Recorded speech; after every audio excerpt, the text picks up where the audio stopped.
Welcome to Montana Matters. We are joined by Community Leadership Development Incorporated, and we are joined today by Eric Basie. He is the Executive Director. This is also known as CLDI.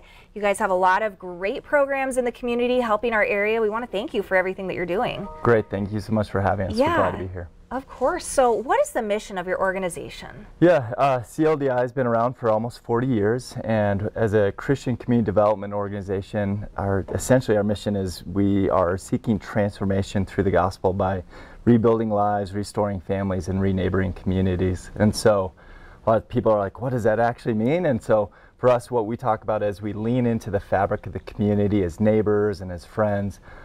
We see the many beautiful assets of the South Side and the rich history and the folks that live there, but also see the needs. And so we believe that as we lean into the community, there's a gospel response to the needs and the brokenness around us. And so over the years, that's led us to doing job training. We've built subdivisions. We provide long-term affordable housing solution. We work with at-risk youth. We're in the schools. We do transitional housing for women coming off of addictions and trying to be reunited with their kids. So we do a lot of varied work with one goal of just trying to rebuild people, rebuild the Southside community.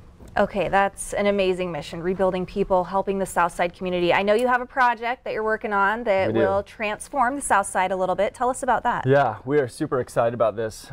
So for years we've kicked around the idea of some of the needs that exist in our community beyond home ownership, beyond the need for adequate affordable housing, even just economy is just lacking. And so for years we've had this idea, what would it look like for us to help have a stab in stimulating the economy of the South Side. And so today is the beginning of a new campaign, a Kickstarter campaign for the renovation of an old gas station at 104 South 29th Street, right across the street from our building. Wow. And it's this old gas station that we're seeking to secure funds for, and we're going to remodel it, and hopefully in July of 2020 it will open up as Rail Line Coffee, which will be a project that will both remove blight that is currently existing in the neighborhood, also to stimulate the economy of the South Side. It'll be a great avenue. We'll have a drive-through. So selfishly, I want to get the West End and Heights and downtown folks driving by to buy a cup of coffee from us, and we'll use that to then do our third part of the project, which is to do some leadership and job training development for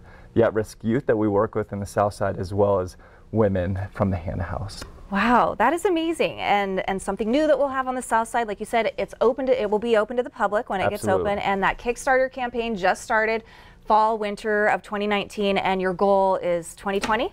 2020, okay. And so pretty ambitious goal between now and February of 2020. We have $630,000 yet to secure to fully renovate the space, and we'll begin construction in March with a hopeful grand opening of July 2020. Okay, that's exciting. So keep that date in mind. Be thirsty for some coffee and stop on by. You're supporting a great community organization. How do people find the Kickstarter campaign and more info? Yeah, you can do a couple things. You can either go on our website, cldibillings.org, or you can also go to raillinecoffee.com, and you'll learn all about it right there. All right, well, Eric, thanks so much for joining us. Thank you for supporting the community. We also want to thank Avitas Group for bringing us this community segment.